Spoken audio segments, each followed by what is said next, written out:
तो hello students, welcome back to my YouTube channel commerce and math classes. और chapter 2 के हम MCQs करने वाले हैं। चैप्टर 2 आपको कंप्लीट करवा दिया था मैंने, एंड जिसने भी कंप्लीट नहीं किया वो कंप्लीट देख के ही इस वीडियो क्वेश्चन सेशन को अटेंड करें। देखिए, पहले हम जो है चैप्टर करवा रहे हैं, उन चैप्टर के बाद हम यह जो एमसीक्यूज करवा रहे हैं, ठीक है। ये होने के बाद मैं आप लोगों को अलग से जो है एमसीक्यूज करवाऊंगा, और हम एमसीक्यूज जो है बी एल अग्रवाल की जो बुक है इंग्लिश में, वो भी मैं आप लोगों को हिंदी में प्रोवाइड करवाने की कोशिश करूँगा। देखिए, वैकेंसी जो है कंफर्म आएगी, और अगर आप मेहनत कर रहे हो तो उसका फल मिलेगा। आपको बहुत कम टाइम मिलेगा, तो उससे रिगार्डिंग मैं पहले ही बता देता हूँ कि अगर आप तैयारी कर रहे हो तो अच्छी बात है। अगर नहीं कर रहे हो तो फिर ये मान लीजिए कि अगर वैकेंसी आती भी है ना, तो भी आप बहुत ज़्यादा पिछड़ जाओगे, क्योंकि सारी वैकेंसीज एक साथ आएगी और प्रेशर भी रहेगा। अब अप्रैल से जो है, अप्रैल के अंदर में भी कैलेंडर आ जाएगा, और साथ में जो है वैकेंसीज का जो वर्गीकरण है वो कर दिया जाएगा। और पहले से भी जो है एक दो जो वर्कर हैं, जो बेरोजगार एकीकृत संघ के अंदर, उन्होंने भी बातचीत की है, तो ये जल्द ही वैकेंसी आने की संभावना है। चलिए हम शुरू करते हैं हमारे क्वेश्चन सेशन को। तो पहला क्वेश्चन लेते हैं। महत्वपूर्ण प्रश्नों, तथ्यों, उनकी समानता और सादृश्यता के अनुसार समूह या वर्गों में क्रमानुसार करने की क्रिया व्यक्तिगत इकाइयों की विविधता में पाई जाने वाली गुण की एकता व्यक्त हो जाती है। तो ये क्या होगा, इसमें वर्गीकरण होता है। वर्गीकरण से ही हमें जो है समूह या वर्गों के क्रमानुसार उनके जो वर्ग है वो मिलते हैं, उनकी जो विविधता है उनको हम अलग अलग करते हैं। ठीक है, नेक्स्ट क्वेश्चन देखिए। समकों को प्रस्तुत किया जाता है, तो टेबल्स फॉर्म में भी कर सकते हैं, डायग्राम से भी कर सकते हैं, ग्राफ्स में भी कर सकते हैं। तो डी ऑप्शन आपका सही हो जाएगा। किसी स्थान विशेष की जनसंख्या का लिंग और साक्षरता के आधार पर किया गया वर्गीकरण। तो लिंग और साक्षरता एक गुणों से अधिक हो गए तो ये बहुगुणी वर्गीकरण हो जाएगा। बी ऑप्शन आप लोग सही करोगे इसके अंदर। किस श्रेणी के अंतर्गत वर्ग की ऊपरी सीमा और अगले वर्ग की निम्न सीमा एक समान होती है। तो ऊपरी सीमा जैसे मान ली मैंने लिखा 40 और 50, और यहाँ पे लिखा मैंने 50 और 60। तो ये 50 है, ये ऊपरी सीमा है। नेक्स्ट वर्ग की निचली सीमा हो गई, तो ये कौन सी सारणी है, ये अपवर्जी है। ठीक है, ये तो था आपका क्वेश्चन, अपवर्जी श्रेणी। ठीक है, यहाँ तक कोई दिक्कत नहीं है। अब अपवर्जी और समावेशी समावेशी को कैसे समझोगे आप लोग। देखिए, समावेशी का मतलब है समान आवेश। ठीक है, यानी अगर मैं लिखूं 40 और 50 और 50 और 60, इसमें हम 50 कहाँ पे शामिल करते हैं। आप बोलोगे ये यहाँ पे शामिल करते हैं 50, क्योंकि ये जो है ये आपके 50 की लिमिट तक नहीं होता, ये 50 से पहले होता है ना। जैसे अगर हम इसका करेंगे तो हम लिखेंगे 50 से कम, क्या लिखेंगे 50 से कम, यानी 50 इसमें सम्मिलित नहीं होगा। तो यहाँ पे लिखेंगे 60 से कम, तो यहाँ पे ये जो 50 शामिल होगा। तो ये होती है अपवर्जी। अगर समावेशी होगी तो वो सम्मिलित करेगी। इसको कैसे सम्मिलित करेगी, जैसे मैंने 40 से 50 लिखा ना, तो ये 50 को सम्मिलित करेगी। इसका मतलब होता है 40 से अधिक। ठीक है, ये 50 जो है इसी के अंदर सम्मिलित करेगी। अगर इसको हम, अगर हमें ये श्रेणी दी होगी तो कैसे दी होगी, 41 से 50 और 51 से 60 ऐसे दी होगी। अगर हम इसको अपवर्जी में कन्वर्ट करेंगे तो हमें मिलेगा 40.50 से आपका कितना हो जाएगा, ये 50 पॉइंट इधर आपका जुड़ जाएगा। 40 से 50 है ना, 41.50 हो जाएगा, और इधर से हमारा जो है वो घट जाएगा। ठीक है, तो इस तरह आपकी जो श्रेणी बनेगी। तो आपको अपवर्जी और समावेशी जो मैंने चैप्टर के अंदर करवाई है उसको ध्यान में रखना है, एग्जाम में आपको फंसा सकता है। ठीक है, आगे देखिए। एक उत्तम श्रेणी में निम्नलिखित कौन से गुण लक्षण होना आवश्यक है। सभी समकों को व्यवस्थित तुलनीय होना चाहिए, समकों में प्रस्तुतिकरण जो है स्पष्ट होना चाहिए, उचित आकार और आकर्षक होने चाहिए। तो ये सभी गुण आपके होने चाहिए डेटा के अंदर। जब समकों का वर्गीकरण केवल वर्णात्मक रूप से या गुणों के आधार पर किया जाता है तो इसको हम क्या कहेंगे, गुणात्मक वर्गीकरण कहेंगे। ठीक है, विशेषताओं या गुणों के आधार पर करते हैं तो उसको हम गुणात्मक वर्गीकरण कहते हैं। संचयी आवृत्ति, आवृत्ति बारंबारता बंटन में आवृत्तियों को लिखा जाता है, तो इसको हम संचयी रूप में लिखते हैं। कम्युलेटिव फ्रीक्वेंसी बना के लिखते हैं, सीएफ बनाकर। जैसे ऐसे फ्रीक्वेंसी दी रहती है 2 3 4 5 3 2। ठीक है, तो इसको सीएफ बनाएंगे। सीएफ बनाएंगे तो ये क्या हो जाएगी, 2 5 9 14 17 19। ठीक है, इसको देखिए हम आरोही अवरोही क्रम दोनों में बना सकते हैं, लेकिन इसको यहाँ पे आवृत्तियों में रखा जाता पूछा है तो ये संचयी रूप में होगा। इसको जो है हमें बहुत बार जो है आपको आरोही क्रम में दी हुई मिलेगी, बहुत बार जो है आपको अवरोही क्रम में दी हुई मिलेगी। तो ऐसे क्वेश्चन में आपको थोड़ा सा ध्यान में सोच के क्वेश्चन को पढ़ के अच्छे से फिर करना है। ये उलझाने वाले क्वेश्चन है। किसी अंतराल में, किसी की अंतराल की वर्ग सीमाओं के बीच की दूरी क्या कहलाती है। उनके बीच की दूरी है वो क्या कहलाएगी, वो तो वर्गांतर कहलाती है, वर्ग प्लस अंतर। ठीक है, इसमें कोई दिक्कत वाली बात नहीं है। व्यक्तिगत इंडिविजुअल सीरीज के प्रत्येक पद की आवृत्ति को लिखा जाता है। प्रत्येक पद की जो आवृत्ति होती है उसमें हम कहाँ लिखते हैं, अलग अलग लिखते हैं। इंडिविजुअल होती है तो हमें ऐसे, जैसे मान लीजिए कि नंबर ऑफ स्टूडेंट लिख दिया 2 6 7, ऐसे इसकी इंडिविजुअल आपको फ्रीक्वेंसी दिखने को मिल जाएगी, है ना।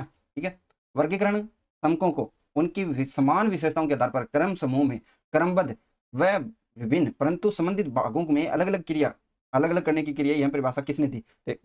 परिभाषा का क्वेश्चन जो है रेयर चांस में पूछते हैं, फिर भी एक दो परिभाषा आपको पता होनी चाहिए। होरेस साइक्रिस्ट की है ये परिभाषा, और इंपॉर्टेंट भी है होरेस साइक्रिस्ट का नाम। पाणिनियन किसी विचाराधीन समस्या को स्पष्ट करने के उद्देश्य से किए जाने वाला समकों को क्रमबद्ध व सुव्यवस्थित सुव्यवस्थित प्रस्तुतिकरण है, यह परिभाषा किसने दी। तो ये एक और परिभाषा है जो कि इंपॉर्टेंट है, वो है कॉर्नर ने दी थी। निम्नलिखित में से कौन सा कथन टेबुलेशन के संबंध में सही नहीं है। बहुत ही इंपॉर्टेंट क्वेश्चन है, देखिए सारणियन में वर्गीकृत समकों को प्रस्तुत किया जाता है, यह बात एकदम बिल्कुल सही है। ठीक है, दूसरी बात, सारणियन संख्यांकीय विश्लेषण की एक विधि है। सारणियन क्या है? एक सांख्यिकीय विश्लेषण की विधि है, जबकि ये आपकी संख्यांकीय विश्लेषण की नहीं है। ये जो है संख्यांकीय विश्लेषण की नहीं है। सारणियन जो होती है वो प्रस्तुतिकरण की होती है, प्रस्तुतिकरण की एक विधि होती है। ठीक है, संख्यांकीय विश्लेषण मतलब जिससे हम डेटा का विश्लेषण करते हैं, मीन मोड मीडियन हो गया, आगे बहुत सारे जो माप होते हैं उनसे हम संख्यांकीय विश्लेषण करते हैं। जबकि टेबुलेशन जो होती है, टेबुलेशन वो कोई भी ऐसा काम नहीं करती जिससे हमें एनालाइज मिलता है उसका। ठीक है, वो एक वर्गीकरण है और वर्गीकरण को सिर्फ उस टेबल में रखा जाता है। ठीक है, समझ में आ गया? यानी इसको सिर्फ प्रस्तुत करने के लिए हम क्या कर सकते हैं, टेबल बना के लिख देते हैं, पाई चार्ट में बना सकते हैं, डायग्राम में बना सकते हैं, बिंदुओं से बना सकते हैं, है ना, ग्राफिक्स से बना सकते हैं, वो सारी चीजें। निम्नलिखित में से सारणियन का उद्देश्य है अंकों के संबंध में सूचना को क्रमबद्ध व सुव्यवस्थित रूप में प्रस्तुत करना। ठीक है, प्रदर्शित अंकों की तुलना करना। ठीक बात, अंकों के विश्लेषण व निर्वेचन करने में सुविधा करना। ये देखिए, विश्लेषण एवं निर्वेचन में सुविधा है, आप ध्यान रखें, ऑप्शन में कभी ये ऑप्शन टिक करा हुआ, डी ऑप्शन सही हो जाएगा इसमें। वस्तुओं के उचित व सही वर्गीकरण द्वारा संभव है। किसके द्वारा संभव है? क्या पूछा हुआ है कि वस्तुओं के उचित व सही वर्गीकरण द्वारा संभव है। तो आपका बहुमूल्य श्रम की बचत, बहुमूल्य समय की बचत, तो आपको पता है कि दोनों ही चीजों की बचत होती है वर्गीकरण से। आंकड़ों के संग्रहण के पश्चात अगला चरण क्या है? मान लीजिए संग्रहण किया, संग्रहण करने के बाद क्या करेंगे, यही पूछा हमें, तो हम उसका जो है वर्गीकरण करेंगे। देखिए, पहले तो होगा कलेक्शन, उसके बाद होगा क्लासिफिकेशन। ठीक है, उसके बाद होगा आपका टेबुलेशन, उसके बाद मेजर ऑफ, आप कह सकते हो सेंट्रल टेंडेंसी निकलती है, उसका मेजर ऑफ डिफरेंशन आता है, फिर आगे जो है जितने भी संख्या के विश्लेषण है वो आ जाते हैं। तो इनको उन्हें संगठित कर वर्गीकृत रूप में प्रस्तुत करना इंपॉर्टेंट है। ठीक है, एक बहुत ही उबाऊ कार्य व थका देने वाला कार्य होता है, कौन सा? अवर्गीकृत विशाल आंकड़ों से सूचना प्राप्त करना। तो सही बात है, वर्गीकृत आंकड़ों से सूचना प्राप्त करना थका देने वाला कार्य है। ठीक है, तो यहाँ पे ऑप्शन सही हो जाएगा, अवर्गीकृत जो आंकड़े हैं उनको सूचना प्राप्त करना, और उन आंकड़ों को जो है अवर्गीकृत है, ये वर्गीकृत आंकड़ों से सूचना प्राप्त करना आपके लिए आरामदायक हो सकता है, बट अवर्गीकृत आंकड़े है और वो बहुत बड़ी मात्रा में, तब सूचना प्राप्त करना बहुत ही थका देने वाला कार्य होगा। वर्गीकरण का प्रमुख उद्देश्य क्या है? देखिए, स्थिरता प्रदान करना, विशाल समूह को संक्षिप्त रूप प्रदान करना, बी ऑप्शन सही हो जाएगा। वर्गीकरण से हमारा जो डेटा है वो बहुत बड़ा डेटा, वो बहुत छोटे संक्षिप्त रूप में, समरी रूप में आ जाता है। आंकड़ों के संगठन का लाभ क्या है? आंकड़ों के संकलन। ठीक है, यहाँ पे ये संगठन का होगा। ठीक है, ढूंढने में आसानी होना, तुलना में सरलता होना, बिना किसी कठिनाई के निष्कर्ष निकालने योग्य होना, उपयोग सभी हो जाएंगे, क्योंकि इससे हमें जो आंकड़ों का जो संकलन है उससे हमें ढूंढने में आसानी होती है, तुलना करने में भी आसानी होती है, और निष्कर्ष निकालने में। संकलित समकों की उनकी विभिन्न विशेषताओं के आधार पर किस प्रकार बांटा जा सकता है, उसको हम किस प्रकार बांट सकते हैं? तो देखिए, हम वर्गों में बांट सकते हैं और उपवर्गों में बांट सकते हैं, अलग अलग समूह में भी बांट सकते हैं। डी ऑप्शन आपका सही हो जाएगा। एक श्रेष्ठ विद्यार्थी अपनी पुस्तकों का वर्गीकरण करता है। एक श्रेष्ठ विद्यार्थी होगा वो किस प्रकार का वर्गीकरण करेगा? या तो वो लेखक के आधार पर करेगा, या जो उसका एडिशन है, पब्लिकेशन जो ईयर है उसके आधार पर, या फिर सब्जेक्ट के आधार पर। तो ये आपका डी ऑप्शन हो जाएगा। वस्तुओं का वर्गीकृत करने में, ढूंढने में आसानी होती है। एक बालक अपनी पुस्तकों को निम्न आधार पर वर्गीकृत कर सकता है। ठीक है, ये आधारणी में नवर्ण वाला क्रम में लेखक के आधार पर। तो इसमें आपको ये पहले भी करवा दिया क्वेश्चन। इसमें होता है कि यहाँ पे बोला गया है, देखिए, वर्गीकरण किया जा सकता है किस किस पे? कालानुक्रम वर्गीकरण, यहाँ से है ये क्वेश्चन।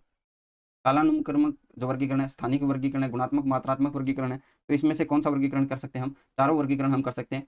काल के हिसाब, टाइम के हिसाब से, स्थानिक स्थान के हिसाब से, गुणों के हिसाब से, और मात्रा क्वांटिटी के हिसाब से। यानी आपका टाइम के हिसाब से, प्लेस के हिसाब से, क्वालिटी के हिसाब से, क्वांटिटी के हिसाब से। ठीक है, समझ में आ गया आपको? एक श्रेष्ठ व विश्वसनीय निष्कर्ष वाले वर्गीकरण की विशेषता क्या है? तो उसमें जो है आपकी व्यापकता, रोचपूर्णता और आपकी सहजातीयता होगी। तो ये सही ऑप्शन हो जाएंगे। ऊंचाई, भार, आयु, प्रतीक आदि विशेषताओं की प्रकृति क्या है? तो इनकी जो विशेषताओं की जो प्रकृति होगी वो क्या होगी? मात्रात्मक होगी। ठीक है, क्योंकि इसको हम हाइट को किस में, मीटर या इंच फीट में नाप सकते हैं, वजन को, वेट को जो है किलोग्राम में नाप सकते हैं, आयु को वर्षों में, ठीक है, और आय को पैसों रुपयों में भी नाप सकते हैं। तो ये मात्रात्मक है, गुणात्मक नहीं है। जैसे हमें बुद्धिमानी बोले तो क्या हो जाएगी? ये गुणात्मक हो जाएगी। विश्वास बोले तो हमारी जो है ये भी गुणात्मक हो जाएगी। यदि किसी वर्ग की निचली सीमा 80 है तो मध्य बिंदु क्या होगा? देखिए, 80 है निचली सीमा, तो ऊपरी सीमा हमारी क्या होगी? 90, और इसकी जो मध्य बिंदु है वो क्या हो जाएगा? जो अंतर आता है उसका डिवाइड बाई 2 हो जाएगा। इसमें 5 जोड़ना है, इसमें से 5 घटाना है, 85 आपका आंसर हो जाएगा। ठीक है, किसी देश की जनसंख्या विवाहित और अविवाहित दो वर्गों में वर्गीकरण किया जाता है, तो ये कैसा वर्गीकरण होगा? ये होगा आपका गुणात्मक वर्गीकरण, क्योंकि शादी विवाहित और अविवाहित क्या है? गुणात्मक है, न कि मात्रात्मक है। ठीक है, अगर इसी में ये बोला जाए किसने एक शादी की है, किसने 2 शादी की है, तो ये क्या हो जाएगी? मात्रात्मक हो जाएगी।